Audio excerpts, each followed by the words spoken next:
Yo, what's up, family? What's happening? Hopefully you can hear me. It's Thursday, 6:30. A little late getting started. I apologize, but hey, it's Thanksgiving. Hopefully you're giving thanks, enjoying family, getting your eat on, enjoying yourself. But it's still Thursday, 6:30. Got to hit the play button, right? So I'm here. What's happening? So hopefully you've been giving thanks. Okay. Hopefully you took the time to give thanks and not just eat. Because today is a day that we set aside just to give thanks, right? And so hopefully you're giving thanks for your family, giving thanks for life, health, and strength, being in your right mind, giving thanks for the blessings, the many blessings you've already received, and just an opportunity just to hang out. You ain't have to work today. That's a blessing, right? For some of us. So, yeah, man. So, look, I got something I want to talk about tonight. But like we always do, let's go ahead and get started with what we do. Let's do it on the count of three. 1, 2, 3. One more time. 1, 2, 3. One last time. 1, 2, 3. All right. So, yeah. So, y'all probably need that deep breath anyway after all that food you ate. So, so hopefully it was good. Hopefully y'all checking out the game and all of that. But look, come here to talk to you like I always do. Just because it's Thanksgiving don't mean don't just because it's Thanksgiving don't mean I'm not supposed to come over here and do what I'm supposed to do. So it's Thursday. That's my day. 6:30. That's the time I'm supposed to be on here. So I'm here, making it do what it do. Make it do what it do. So look, let's go here.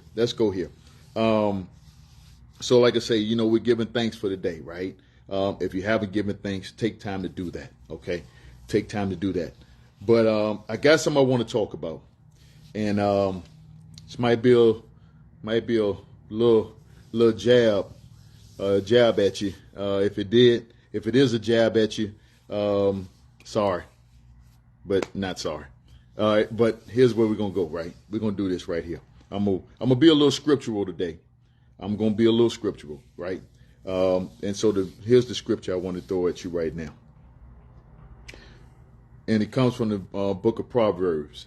Proverbs was written by King Solomon, who was considered to be the most wise king of all times. Like, this dude was so wise that he had people coming from far and near, and they paid to come talk to him to get his wisdom. And so that was the one thing he asked God for. God blessed him with it tremendously, and he was able to take that and give to others. And they would actually pay him for that. And so imagine you getting paid for the wisdom that you have. But first, you got to get wisdom.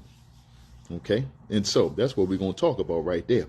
So let's start right here. From the very beginning, King Solomon starts off in Proverbs 1, and I'm going to read it. I told you I'm going to be a little scriptural tonight. So listen up. Here it is. Proverbs 1. And we'll go from verse 1 through 8. The Proverbs of Solomon, son of David, king of Israel, to know wisdom and instruction, to understand words of insight, to receive instruction in wise dealing, in righteousness, justice, and equity, to give prudence to the simple, knowledge and discretion to the youth. I think I might want to say that one more time. Knowledge and discretion to the youth. I could stay right there and talk about that for the next 20 minutes. When you look at what's going on out here nowadays, our job is to give knowledge and discretion to the youth. That's what we're supposed to be doing. Now, it's hard for me to give you something I don't have. It's real hard for me to give you something I don't have. So if I don't have knowledge, if I don't have discretion, how am I going to teach the youth? So then we wonder why the youth don't want to respect authority. We wonder why our youth are talking back. You wonder why our youth are cussing folk out. You wonder why our youth are running rampant and just no direction, no understanding of what they should be doing, what they need to be doing. It says it right here, Proverbs 1. Knowledge and discretion to the youth. That's our responsibility. So what are we teaching our youth? Like I said, I could stay there for a lot longer, but I'm going to move on. I think you got my point on that one.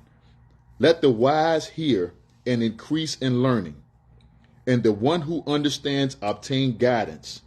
To understand a proverb and a saying, the words of the wise and their riddles. Then it says this right here, verse 8.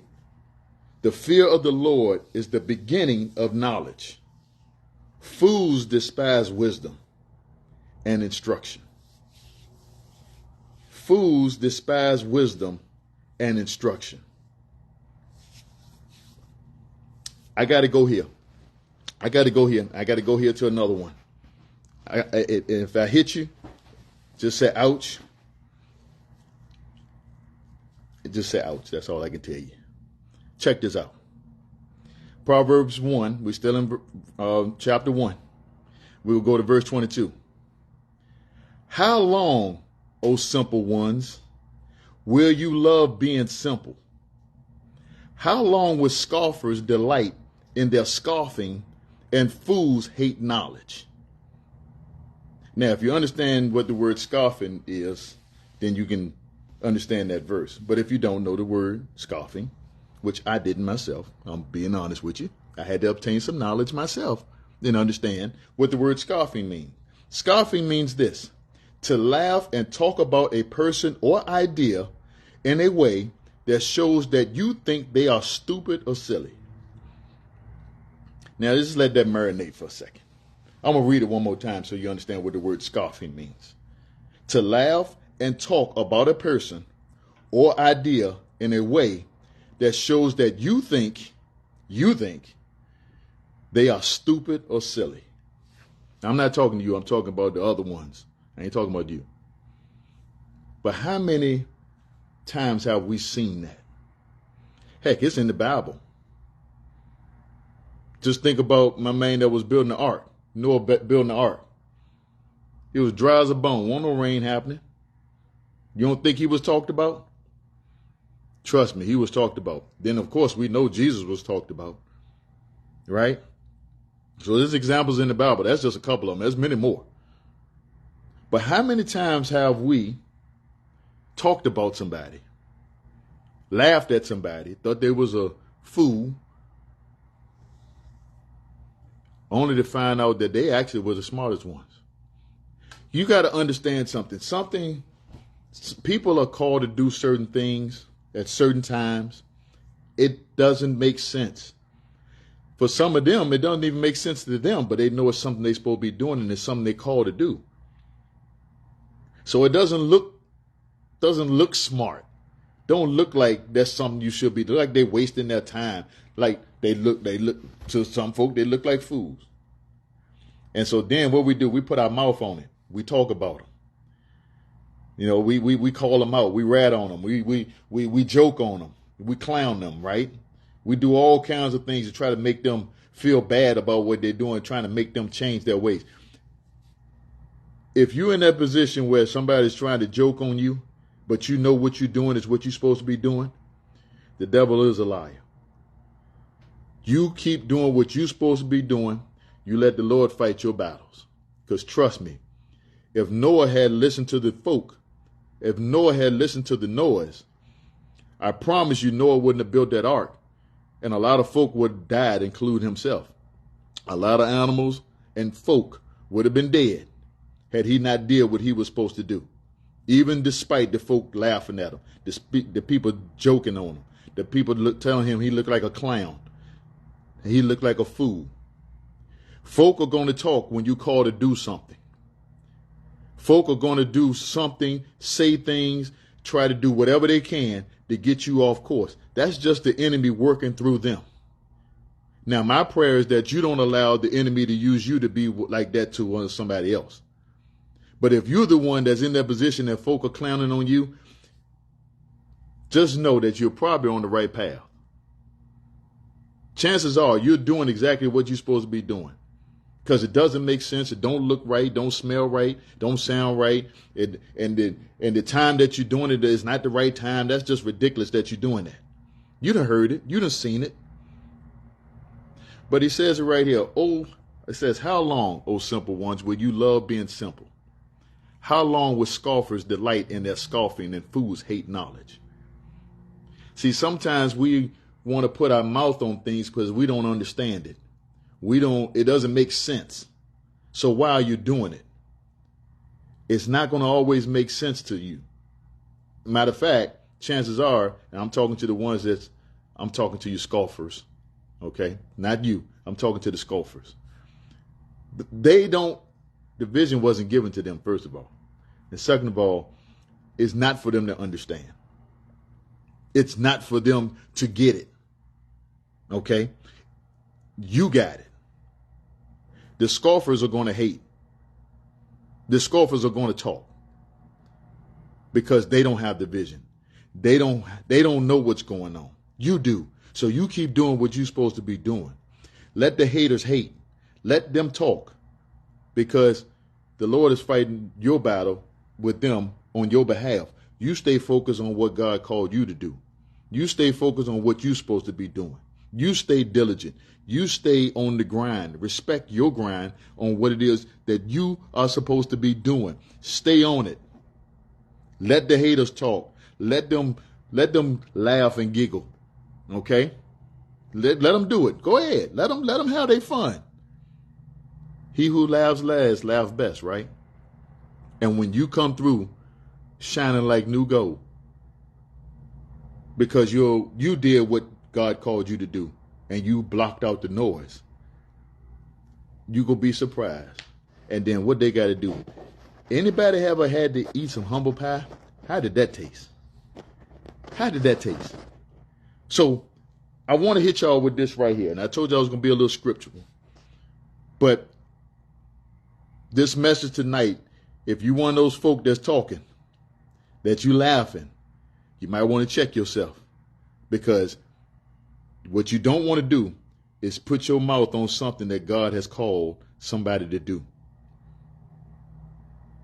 Because see, chances are, while you hating on somebody else, while you talking about somebody else, not only are you throwing fuel on their fire, elevating them, but you actually decreasing yourself, because you wasting time joking and laughing on somebody else when you should be focused on what it is you're supposed to be doing.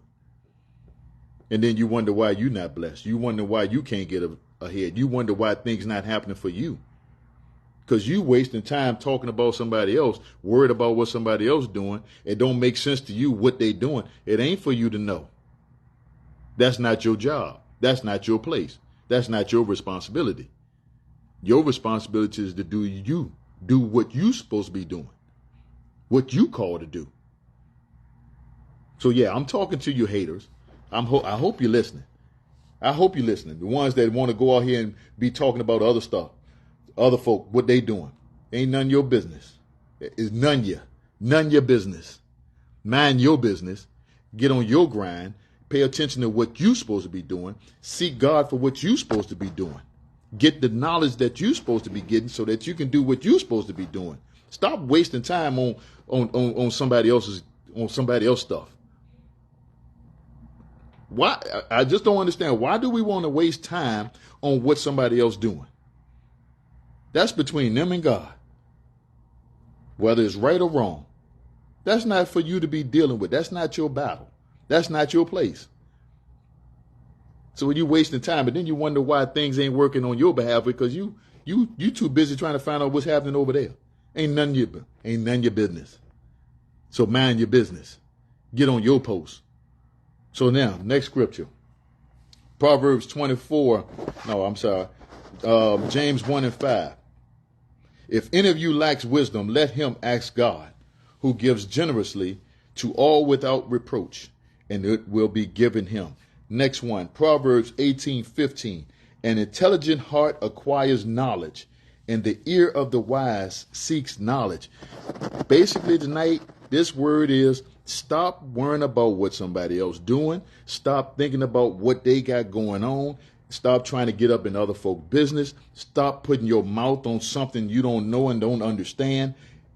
If it's something that you really need to know. Now, I'm not telling you, you don't need to know the gossip. You don't need to know somebody else's business. But if you need to know something that's about your business, you need to go get the knowledge. And the first one you need to go seek is Christ himself. Go see God himself. Talk to him so that you can get to understand about what it is you're supposed to be doing, so that you can stop wasting time and you can get done what you've been called to do. Get your mouth off of other folks' stuff. Get your mind off of other folks' stuff. Stop getting up into other folks' business. It ain't your place. It's none your business. Nunya. Nunya. That's the word for the day. None your business. It's not your business to be dealing with somebody else's stuff. You got too much going on in your life. That you probably got too much stuff going on that you should be dealing with. So stop worrying about somebody else. Get into your own business. See God about what it is you need to be doing for your life. Getting the knowledge and the wisdom that you need to do, that you need to have for your life. Time out for all that foolishness and trying to get up in other folks' business. Why waste your time? You still got your life to live that you got to give an account for. You got your life to live that you got to give an account for. So why are you worried about somebody else's? We help where we can. We encourage where we can. We lift up where we can. We do what we can for others. But at the end of the day, every tub has to stand on its own bottom. So you got it. That's an old school one that I gave y'all right there. You got to handle your business. You got to deal with your business. The most important business that you have is your own. Deal with it. You got some stuff that you need to confront.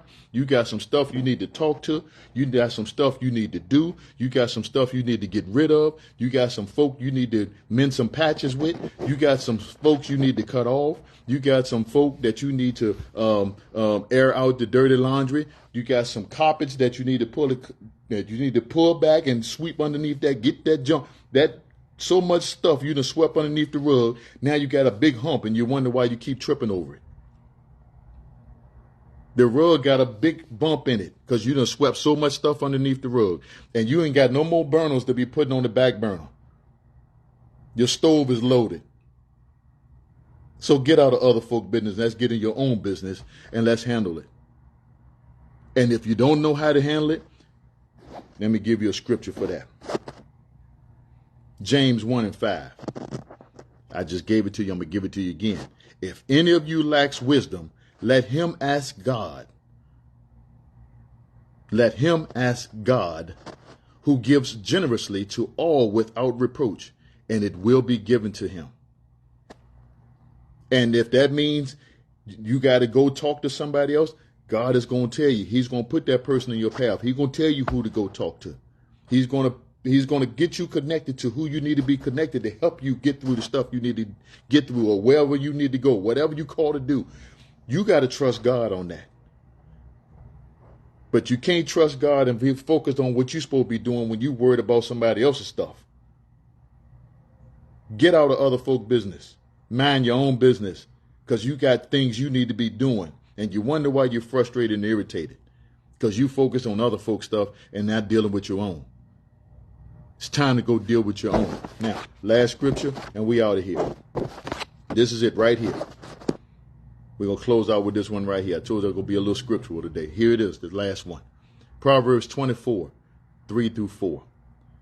By wisdom, a house is built, and by understanding, it is established. By knowledge, the rooms are filled with all precious and pleasant riches. Seek wisdom. Get knowledge for what you're supposed to be doing. And if what you're supposed to be doing is to help somebody else, do it.